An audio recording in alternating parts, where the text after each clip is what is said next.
Hi guys, this is Bill from Spencer1984.com with another update to the Munster Koach. At this point, I'm on the home stretch. Basically have all the bodywork done, the chassis and running gear is done, the interior's done, the engine is about 95% finished. So all I've got left are all of the details that need to go on it, and I figured take one last look at it before the final slideshow of it. So, since last time, got the rear tires and wheels in, and I do have the finned brakes like I was talking about. I've got scratch-built exhaust headers there.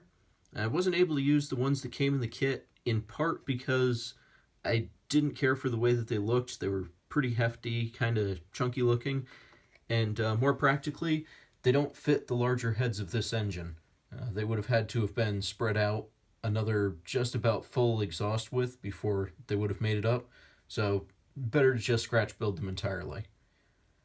Got the intake finished, or at least up through the carburetors. I do still need to add the bells on top.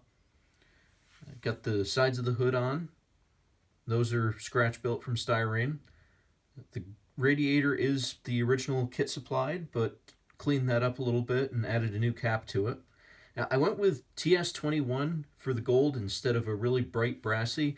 It's just a personal preference. I'm not a huge fan of the super bright, shiny, brassy gold plating. So I've tried to stay thematically accurate to the car, but do it in a way that I liked a little bit better. And I think this works out okay. I'll be doing the same thing for the pinstriping and the headlights, some of the other details on it. Yeah, so it's been a long time working on this, and it doesn't have that much longer to go, so knocking on wood I don't run into any more surprises. This should be finished up pretty soon, and I will have a final slideshow update on that. So check back then, and thanks for watching.